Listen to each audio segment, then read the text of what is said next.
नमस्कार, आपण बघत आहात CTV न्यूज। नजर प्रत्येक बातमीवर। हिंदी आणि मराठी भाषेत बातम्या प्रसारित करणारे जिल्ह्यातील एकमेव channel. Sponsored by Sukhkarta associates. आणि आता पाहूयात गेल्या 24 तासातील बातम्या पटापट। नागपुरातील हिवाळी अधिवेशन मोठ्या थाटामाटात 7 दिवसात राज्य सरकारने आटोपलं आणि सुखासमाधानाने आपापल्या गावी परत गेले।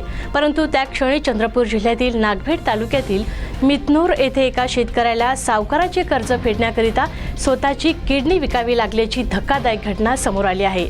माणुसकीला काळीमा फासणाऱ्या या बातमीचा वेध सायंकाळच्या CTV बातमीत अवश्य बघा।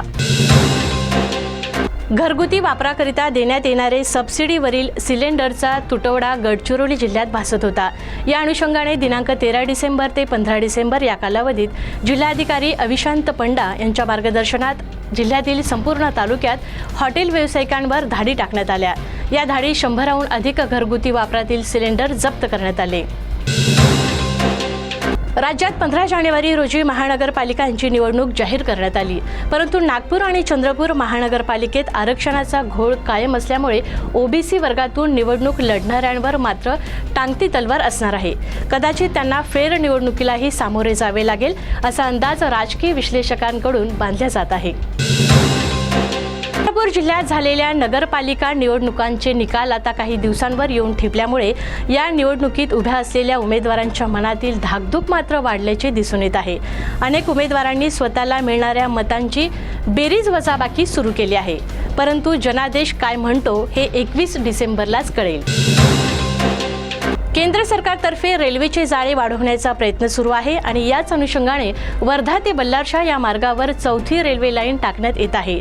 तशी अधिसूचना केंद्रीय मंत्रालयाने जाहीर केली, परंतु ही रेल्वे लाईन वरोरा शहरातून जाणार असल्याने अनेकांची जमिने, घरे, जागा ही अधिग्रहित केल्या जाणार असल्याने नागरिकांची झोप उडाली आहे। बल्लारपूर तालुक्यातील विसापूर येथील SNDT महिला विद्यापीठाच्या महर्षी कर्वे महिला सक्षमीकरण ज्ञान संकुलनासाठी राज्य सरकारने 100 कोटी रुपयांचा निधी मंजूर केला आहे। या संदर्भात माहिती राज्याचे वित्त व नियोजन राज्यमंत्री आशिष जयस्वाल यांनी आमदार सुधीर मुनगंटीवार यांना दिली आहे। येथे पार पडलेले हिवाळी अधिवेशन वाघ आणि बिबट्यांनी गाजवले असे म्हणायला काही हरकत नाही। तसंच वाघ आणि बिबट्यांचा होणारा सातत्याने हल्ला हा ग्रामीण भागातील नागरिकांकरिता डोकेदुखी ठरला आहे।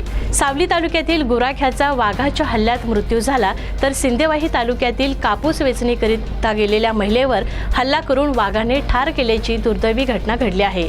यात मानवी जीव तर गेलेच, परंतु पशुधनावरही वाघांचे हल्ले सुरूच आहेत। चंद्रपूर शहरालगत पठाणपुरा गेटच्या बाहेर वाघाने एका गायीचा फडशा पाडला, त्यामुळे ग्रामीण भागात मानव वन्यजीव संघर्ष तीव्र झाला आहे। संक्रांतीच्या तोंडावर सर्वत्र पतंग उडवले जातात आणि या पतंगाकरिता वापरण्यात येणारा मांजा नायलॉनचा असून तो मानवी जीव तसंच पशुपक्षी यांच्याकरिता हानिकारक ठरला आहे। यावर प्रतिबंध म्हणून नायलॉनचा मांजा कोणीही वापरू नये असे पोलीस प्रशासनातर्फे आवाहन केल्यानंतरही प्रतिबंधित नायलॉनचा मांजा चंद्रपूर जिल्ह्यात विक्रीकरिता सर्वत्र उपलब्ध आहे। या परिस्थितीत रामनगर गुन्हे शाखेच्या पथकाने 60 बंडल नायलॉनचा मांजा आणि वापरण्यात येणारी चक्री असा 90,000चा ऐवज जप्त केला आहे।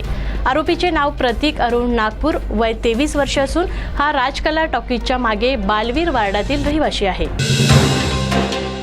रामटेक वन परिक्षेत्रातील मनसर कांद्री परिसरात सोमवारी सकाळी 6:30 वाजताच्या सुमारास एका अज्ञात वाहनाने दिलेल्या धडकेत बिबट गंभीर जखमी झाला।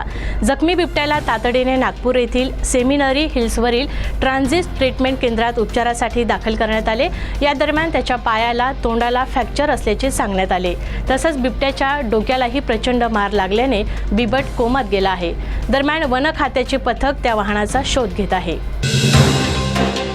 सध्या पर्यटनाचे दिवस असल्याने अनेक नागरिक पर्यटनाकरिता चिखलदरा, महाबळेश्वर किंवा इतर निसर्गरम्य ठिकाणी पर्यटनाकरिता जातात। चिखलदरा येथून एक दुर्घटनेची बातमी असून चंद्रपूर जिल्ह्यातील काही प्रवासी हे पर्यटनाकरिता ट्रॅव्हलर बसने चिखलदऱ्याला गेले असता त्या ट्रॅव्हलर बसचा अपघात झाला आणि या अपघातात ड्रायव्हरचा दुर्दैवी मृत्यू झाला। तर ह्या होत्या आजच्या पटापट बातम्या। लवकरच भेटूया पुन्हा काही नव्या बातम्यांसह। तोपर्यंत अशाच बातम्यांचे अपडेट पाहण्यासाठी बघत रहा CTV न्यूज। नजर प्रत्येक बातमीवर। नमस्कार।